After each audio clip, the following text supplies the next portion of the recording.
Belum saya sampaikan pengajaran ini, biar Pak Paul Chang memberikan pendahuluan ke mengapa pilih tema ini. Apa sebenarnya overlanding? Ya. Ke tema Ya, oke, cerita dulu. Oke. Ya. Kita punya tema malam ini sangat luar biasa, Survivor Spirit, yang di Zoom, yang di Facebook, yang di Instagram, punya Papi.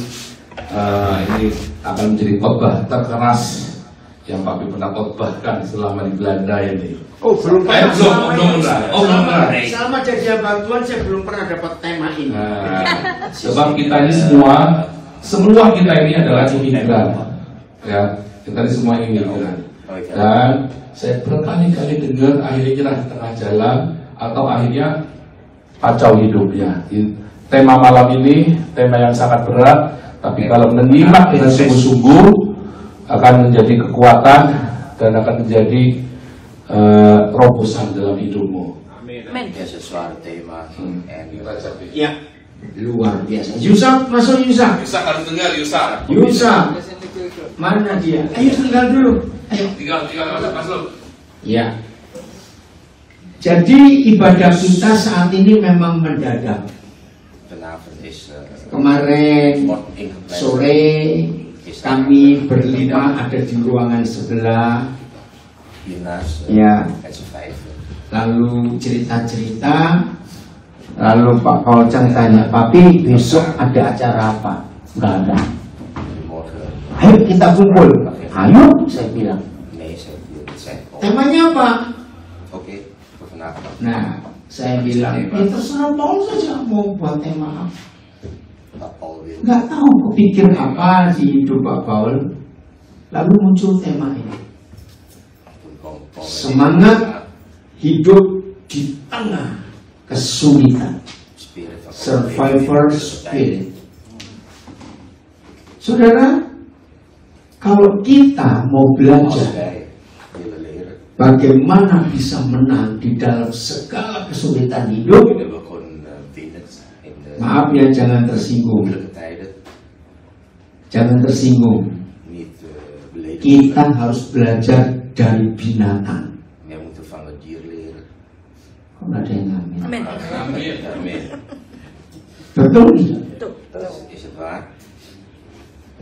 Tidak ada makhluk ciptaan Tuhan sehebat binatang yang bisa survive di tengah panasnya hidup. Tadi saya naik tren dari Den Haag Central, tren nomor 9. Nah, saya pertama kali ke tempat ini naik tren nomor 9 dari Den Haag. Biasanya saya naik tren nomor 16. Itu sudah jalanan saya kalau tren 16. Tapi tren nomor 9 turun di Cedar Park. Ya, saya bingung ke arah mana ini. Saya lihat peta. Ya, saya nggak bisa nyalakan peta. Saya salah nggak bisa lihat peta. Saya bolak-balik kemana. Akhirnya sampai juga ketemu 2 anak muslim, saudara. Dia kaget. Ini benar minggu, kenapa kamu ke gereja? Dia tanya, kamu mau kemana? Saya bilang ke Markus Keret. Ya, ini bukan hari minggu. Ya, terus saya bilang, ya memang bukan ibadah, cuma mau ada perhatian. Saya bilang, ada pertemuan. Kamu belok ke sini, ya udah. Terus saya tuh melihat dalam pohon-pohon kering, nggak ada daun sama sekali. Kan sudah sore ya, menjelang jam 5. Ada burung banyak sekali, ramai mereka.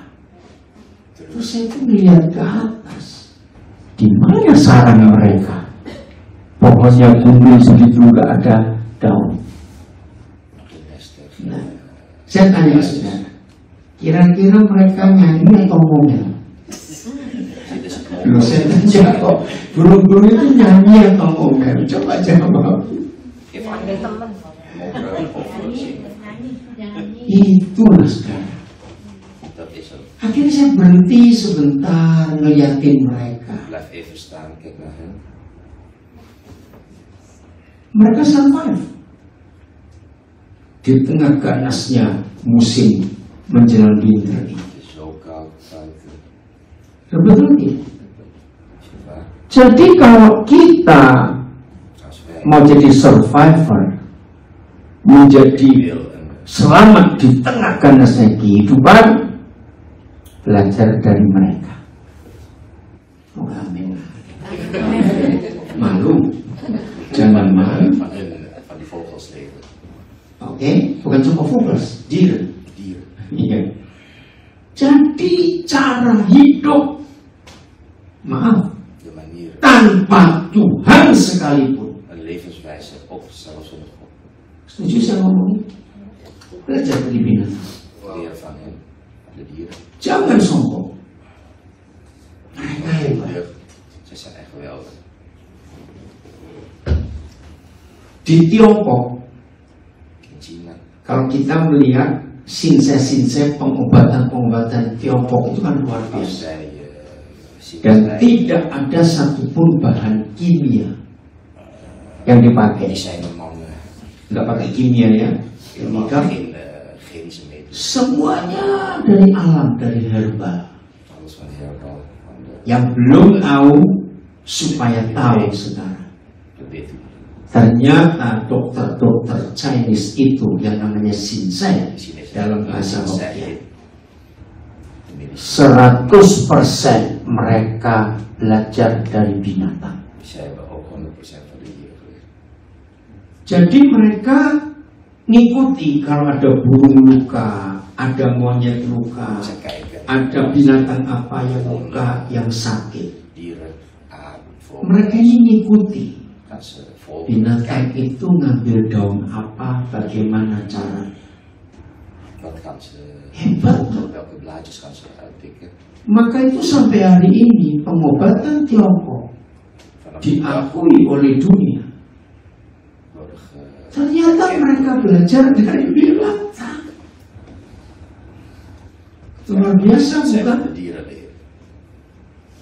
Saudara, maka itu sebagai manusia kita jangan sombong kepada binatang. Belajar lagi pada binatang sedikit lagi. Binatang atau manusia yang lebih pelit. Iya, ayo binatang atau manusia yang lebih pelit. Maklum kan? Ternyata manusia ini lebih pelit dari binatang. Betul? Ternyata penyebabnya cuma satu, mereka nggak bisa pelit. Mau tahu? Mau tahu kenapa mereka nggak bisa pelit? Iya, mereka nggak punya kantong. Cuma itu masalahnya. Sudah nggak punya kantong, mereka nggak punya lemari. Betul tidak? Kalau kita pakai kantong kresek, pakai tupperware lagi berangkat kemana? Ya atau tidak? Jadi kalau mereka sudah makan, lalu ada sisa, bungkus nggak? Lalu bungkus nggak? Kalau kita bungkus. Nah, ini masalahnya. Saudara, ayo belajar dari mereka. Mereka nggak pernah pelit, mereka suka berbagi. Nah, ternyata hanya ada satu cara, hanya ada satu model, hanya ada satu pola atau patron untuk kita bisa jadi survivor. Kalau kita bisa berkata cukup. Renungkan ini. Kalau kita bisa berkata cukup, manusia nggak akan jadi maling, perampok, pembunuh. Tidak. Kenapa ada perang? Kenapa ada pembunuhan? karena orang nggak bisa berkata jujur. Nah, saya tadi coba cari tapi saya nggak ketemu. Siapa yang pernah masih ingat awal tahun ini atau akhir tahun 2023 ada pesawat kecil ya yang terbang di hutan Amazon di Brasil lalu kecelakaan dan ada anak-anak kecil yang besar umur 11 tahun tidak salah, yang paling kecil itu umur 7 bulan. Ternyata mereka bisa survive di tengah hutan Amazon yang begitu lebat. Yang lain mati, termasuk pilotnya juga. Ternyata mereka ini keluarga orang India yang sudah belajar untuk hidup di hutan dengan apa adanya. Tapi yang saya kagum yang bayi 7 bulan ini bisa hidup. Bayangkan, ada yang pernah dengar nggak kisah itu? Saya coba cari tadi. Kalau ada yang di Zoom, Instagram, Facebook, kan masih tahu. Ada yang ada yang pernah tahu nggak kisah itu? Itu berhari-hari sudah baru ketahuan. Mungkin hampir sebulan kalau tidak salah. Bagaimana? Ada? Nggak tahu ya? Lupa saya. Pokoknya pesawat jatuh. Nah, di dalam pesawat itu mereka bawa tepung terigu yang cukup banyak. Nah, lalu anak yang paling besar ini menggunakan tepung itu dengan cara bagaimana saya sudah tidak tahu untuk memberi makan adik-adiknya ini. Saudara, hancurnya tatanan masyarakat atau komunitas ketika ada orang-orang rakus di situ, rusaknya kemanusiaan. Itu ketika ada orang-orang rakus, ya bahasa Belandanya apa rakus? Nee, juist hebberig tegenovergesteld. Ja. Mensen die hebberig zijn, maakt de komunitas kapot. Jadi kalau kita tidak bisa berkata cukup, Als wij niet kunnen genoeg zeggen, tolong jawab pertanyaan saya. graag. Kalau kita tidak bisa berkata cukup, Als wij niet genoeg maka punya banyak pun akan tetap kurang. hoeveel we er ook hebben, dan nog steeds Itu letusan. niet genoeg. Is het waar? Maka itu Of niet? orang-orang rakus itu matinya lebih cepat di tengah hutan Als het eerder karena kurang terus. dat zij het nooit doen. Betul tidak? Tapi kalau kita bisa berkata cukup Als wij genoeg kunnen zeggen, di tengah segala kesulitan pun kita akan in tetap moeilijke tijden ada dan gak akan mati. kunnen nog. Maka itu penting konsep ini kita temukan dalam hidup kita. Dit concept, Yaitu bisa berkata cukup atas itu. wij moeten kunnen zeggen. Siapa pernah tahu data dari dunia medis, dunia kedokteran? U weet de data van de medische wereld. Orang yang sering puasa Iemand die itu jauh lebih sehat daripada orang yang kebanyakan makan. zijn veel gezonder vaak dan de mensen die te veel eten. Pernah dengar fakta itu? Loh ya, saya ulangi. Dunia medis membuktikan Medische wereld. bahwa orang yang rajin puasa Iemand die vaak itu lebih sehat hidupnya vaak gezonder dan daripada orang yang kebanyakan makan. mensen die veel Amin kan gitu loh, kok diam semua dalilnya. Yang makan semua masalahnya. Nah itu dia. Houden van lekker eten. Zij Karena begini, 8 jam perut kita tidak kemasukan makanan, 8 uur Ja. hebben we niks gegeten, onze maag. maka ada sel-sel khusus di dalam tubuh kita. Dus zijn Itu makan sel-sel jahat.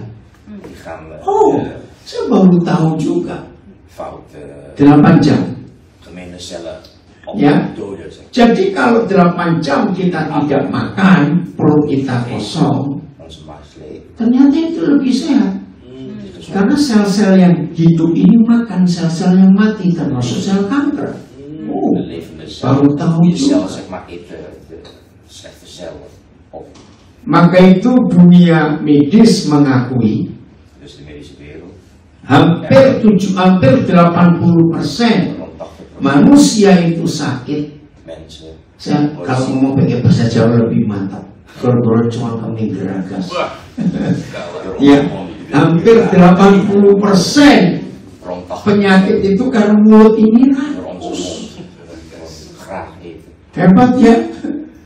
Maka itu saudara, Tuhan itu sangat luar biasa. Katakan amin dalam hidup ini. Nah, saya mengajarkan ini kepada banyak orang. Kalau sudah jam 8 malam rasa lapar, ya, jangan sekali-kali makan. Sangat tidak sehat. Serius. Ya, saya ulangi. Kalau jam 8 malam saudara merasa lapar, jangan makan.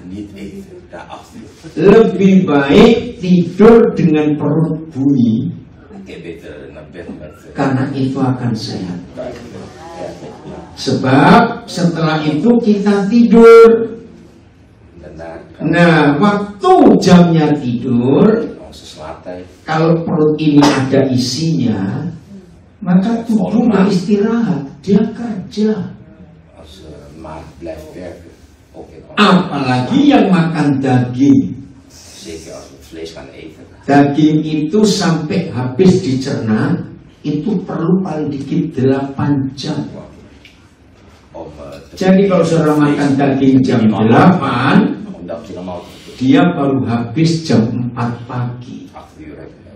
Nah, jam 4 pagi nggak lama kita harus bangun karena kerja. Kecuali pemalas nggak bangun-bangun. Maaf, kecuali pemalas nggak bangun-bangun. Nah, kalau jam 4 baru bisa tidur nyenyak, nggak lama harus bangun karena kerja. Ngerti? Nah, ini proses di tubuh kita. Maka itu saya ulangi lagi, kalau saudara bisa tahan lapar, hidup jauh lebih sehat. Katakan amin.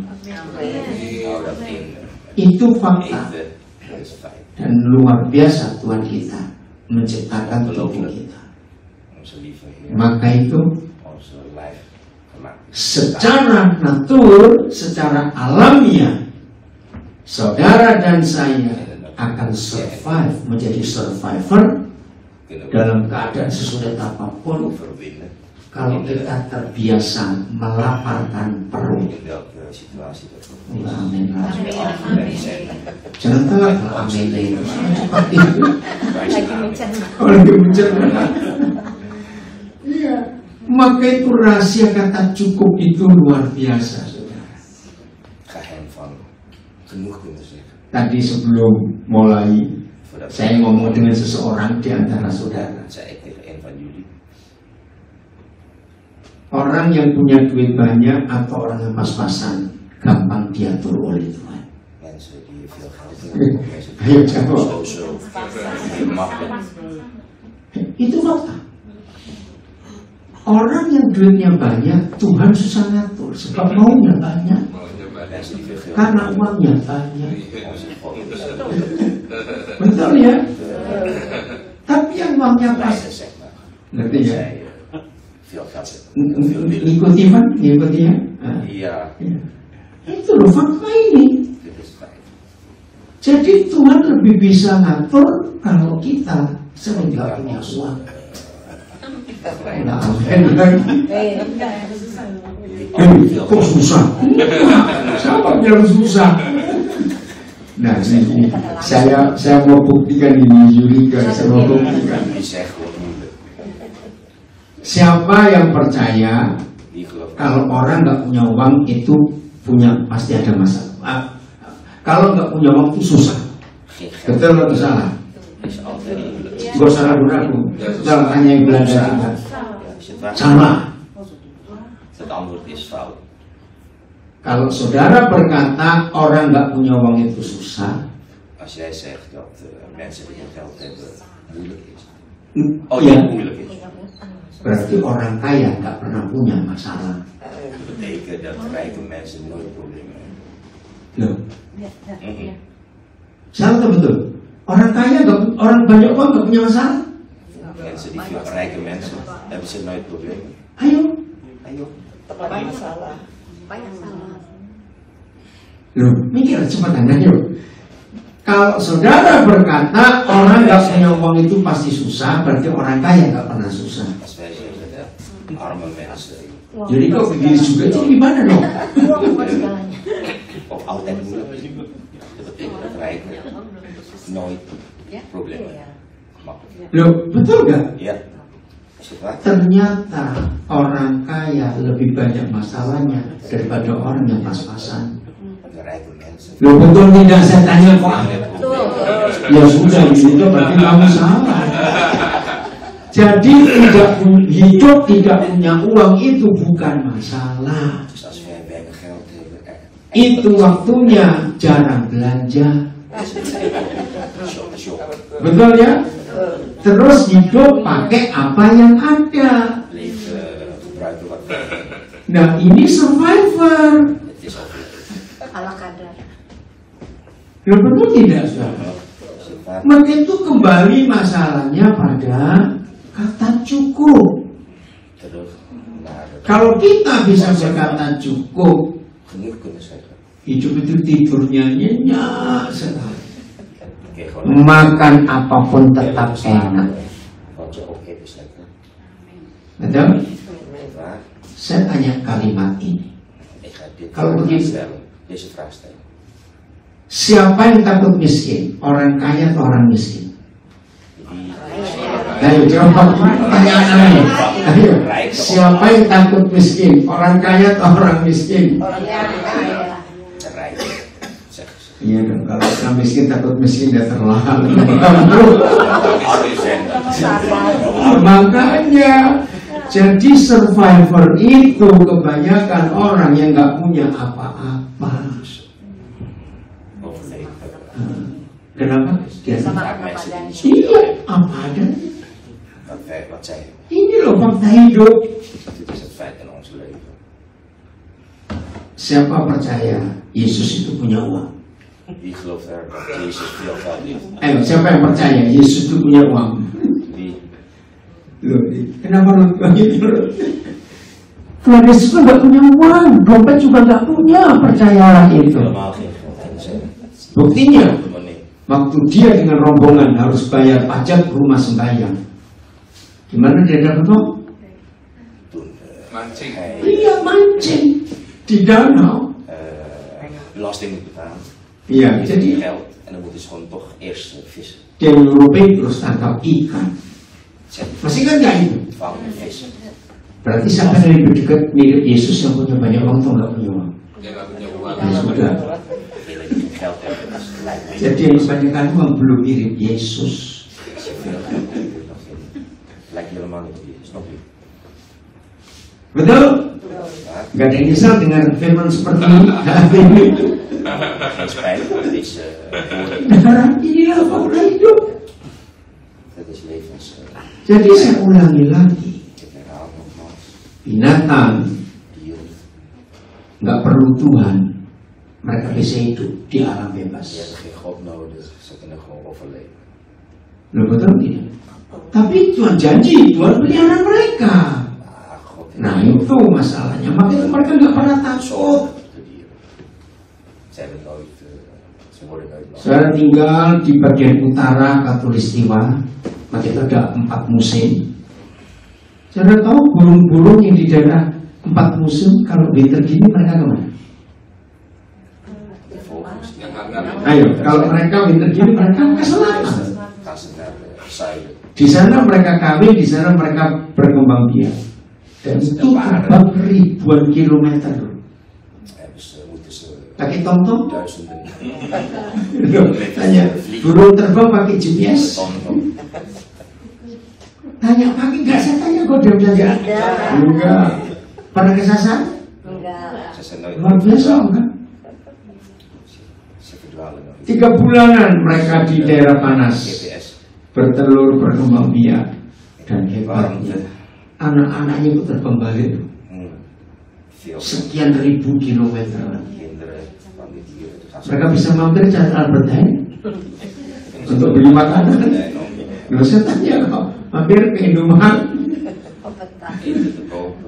Luar biasa bukan mereka itu survive. Nah, coba cari di Google burung yang namanya albatros. Ternyata 6 bulan mereka itu bisa terbang tanpa berhenti, loh, saudara. Saya pernah baca, masa sih 6 bulan tanpa berhenti dan mereka hidup. Itu binatang, burung yang paling kuat. Gimana sih modelnya? Albatros yang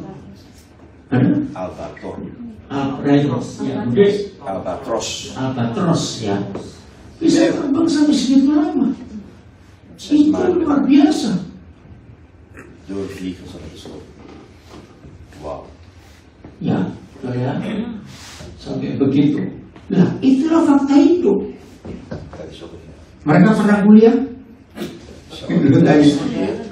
Binatang pernah kuliah? Tapi mereka bisa hidup, itu yang luar biasa. Lihat berang-berang, beaver bahasa Inggrisnya, bahasa Belandanya apa ya? Yang di sungai itu suka cari kayu buat rumah, buat dam. Iya, beaver bahasa Belandanya? Beaver. Otters. Beda. Beaver ya, berang. Saudara, kalau saya melihat cara mereka hidup, mereka tuh nggak pernah sekolah arsitek. Tapi cara mereka buat rumah, belajar di mana? Nggak punya alat-alat, ya cuma giginya aja. Nggak punya alat-alat gergaji, palu, bisa. Jadi lagi sekali, yang gampang putus asa, coba pindah rumah kumpul mereka supaya nggak putus asa. Setuju? Setuju nggak saya ngomong ini? Jadi yang suka putus asa tinggal sama mereka dulu. Belajar 3 bulan aja kumpul mereka. Nanti kita pasti pinter kok, susah. Mereka itu hebat. Nggak pernah menanam, ya nggak pernah menabur, nggak pernah nuai, tapi hidup sampai hari ini. Musim dingin seganas apapun, mereka tetap bisa survive. Nah, apalagi kita yang jadi anak-anak Bapa di surga, pasti bisa, karena jaminannya Bapa yang baik itu. Nah, hal ini kita harus miliki dalam hidup kita. Nah, saya harap sampai di kalimat saya ini, termasuk ngikutin di rumah maupun kita yang ada di sini, jangan ada yang ingin bunuh diri gara-gara nggak makan. Malu kamu sama binatang. Betul nggak? Malu kita dengan mereka. Ayo, kita lihat ada Papa yang baik yang mengasihi kita semua. Maka itu ketika agama dijadikan alat religi, ketika agama dijadikan alat untuk cari uang, di situ kehancuran hidup. Dan memang sampai hari ini tempat yang paling gampang untuk bodohin orang itu lewat agama, termasuk dalam gereja. Mengerikan sekali. Ternyata manusia itu begitu gampang dibodohi dengan agama. Ya, dengan agama manusia dibodohi. Ayo hari ini kita mulai belajar untuk melihat hidup itu bisa hidup tanpa uang. Amin. Serius. Zaman dulu orang bisa hidup, betul nggak? Nggak ada uang, nah, hidup mereka. Nah, ini jaminan Bapa. Kita buka Kejadian 8 ayat 22. Genesis. Ada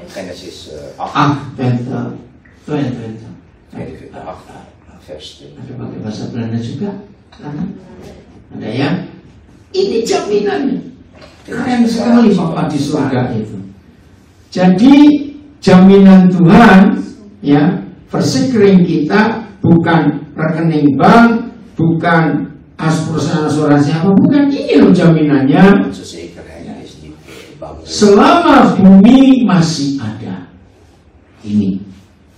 Selama saudara dan saya masih melihat tanah, bumi, takkan berhenti musim menabur, musim menuai, musim dingin, musim panas, musim kemarau dan hujan, siang dan malam. While the earth continues to exist, planting time and harvest, cold and heat, summer and winter, and day and night will not cease. Zolang de aarde blijft bestaan, zullen zij tijd en oogsttijd, koude en warmte, winter en zomer, dag en nacht niet ophouden. Ini jaminannya. Jadi selama saudara dan saya masih melihat ada tanah, jangan cuma mikir kuburan. Ngerti kata itu? Ternyata selama masih ada tanah, kita lihat ternyata hidup ada jaminan dari Bapa kita. Ini luar biasa. Mungkin kita nggak akan lihat tanah? Nggak mungkin. Belanda ini kecil, ya toh? Dibanding Jawa Barat mesti lebih gede.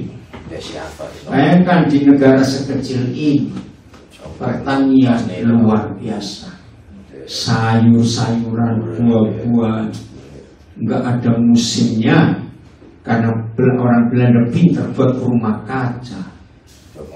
Selama bumi masih ada. Jadi kesimpulannya setelah saudara baca Kejadian 8 ayat 2,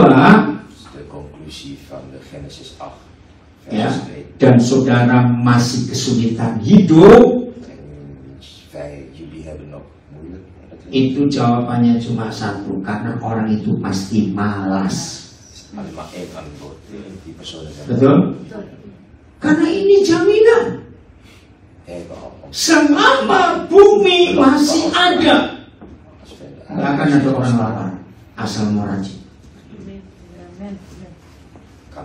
Saudara, ketika saya dapat ayat ini, saya bilang nggak perlu macam-macam.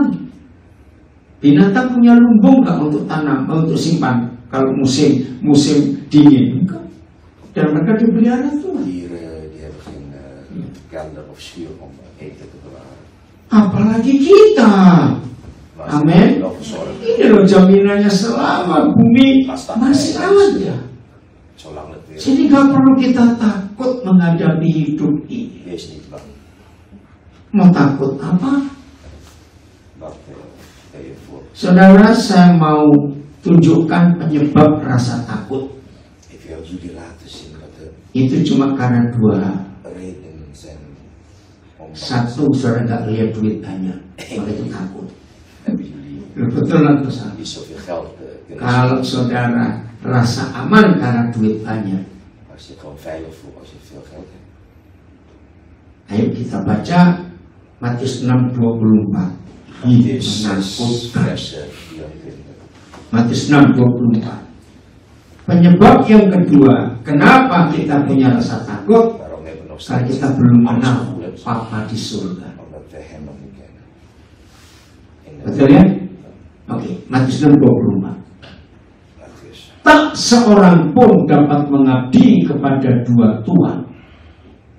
Karena jika demikian ia akan membenci yang seorang dan mengasihi yang lain. Atau ia akan setia kepada yang seorang dan tidak menghinakan yang lain. Kamu atau kita tidak dapat mengabdi kepada Tuhan dan kepada Mammon. U kunt niet voor twee heren tegelijkertijd. Gak bisa kerja dengan dua tuan. Want u krijgt in hekel aan de een en gaat van de ander houden. Of omgekeerd. Milih. Harus milih. Siapa dua tuan itu? Ya, kalimat terakhir. Ya, so kun u ook niet goddienen en geloof uw hart op het geld zetten. Jadi di dunia ini hanya ada dua tuan. Bahasa Belanda langsung geld, bukan Mammon. Ternyata tuan itu Yesus dan uang. Ngeri sebenarnya. Nah, kalau tuan itu uang, maka uang itu bukan benda. Saya nggak tahu istilah bahasa Belandanya ya. Kalau bahasa Inggrisnya, money is a person, not a thing. Yesus berkata seorang. Terus orang harus ngerti loh ini. Ternyata uang itu bukan benda, dia punya nyawa. Maka itu uang bisa ngatur hidup orang. Kemarin salah seorang anak saya kirim lagu anak-anak Palestina, anak-anak Ukraina yang dilanda perang. Itu diterjemahkan ke sekian ratus bahasa di dunia. Saya ikut nangis waktu lihat video mereka nyanyi di tengah perang itu. Semua inti lagunya, perang itu untuk siapa? Lalu saya jawab, karena itu ada suruh ngisi, saya jawab, perang itu karena uang. Betul? Kenapa pemerintah bangsa-bangsa susah bersatu untuk menutup semua pabrik senjata? Setuju nggak? Kalau semua pemerintah bangsa-bangsa setuju untuk menutup pabrik senjata, bakal ada perang? Ada perang pakai pistol air. Jadi perang itu karena uang. Jahat yang punya pabrik senjata itu.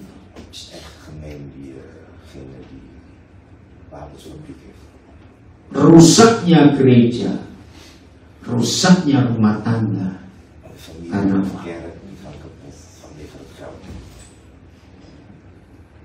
Ayo kita perhatikan ini.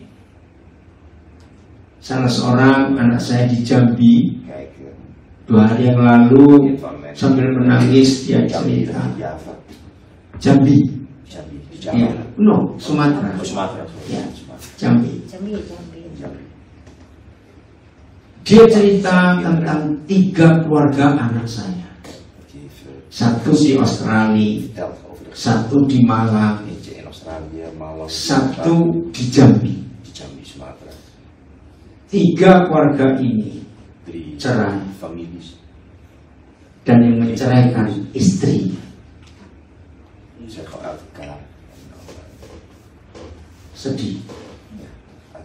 Ya, jadi yang menceraikan istrinya. Karena apa? Suaminya tidak bisa memenuhi keinginan materi istrinya. Uang bisa merusak keluarga, uang bisa merusak gereja.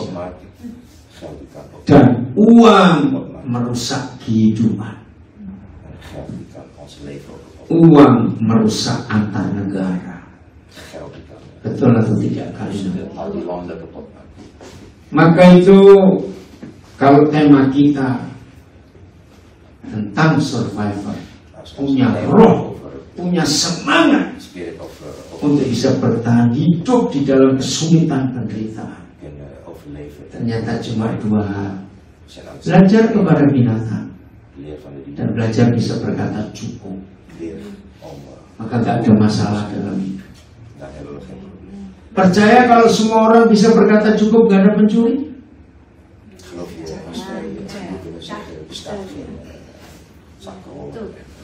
Betul tidak?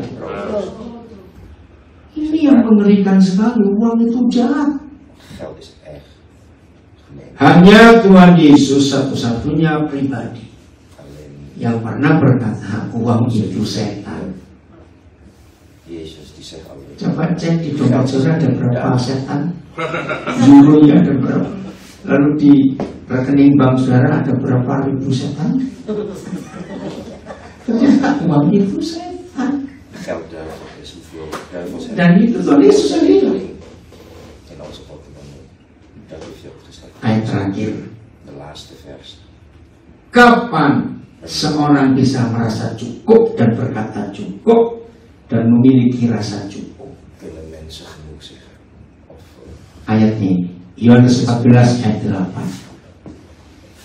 Penutupnya nanti Pak Paul akan, karena dia meli. Berapa tahun tinggal di asrama Asil? Awal datang 3 tahun setengah. 3,5 tahun mereka berempat hidup. Kalau saya cerita, maaf ya, sebagai penulis, karena makanya mereka tergantung orang. Bahkan mereka pernah, karena mereka tinggal di suatu daerah, di daerah Jerman yang betul-betul rasis. Kalau lihat orang Asia, sampai anak-anak mereka takut ke toko belanja. Karena daerah itu bekas Jerman Timur. Nah, saya tahu daerah itu. Oke? Ini dia.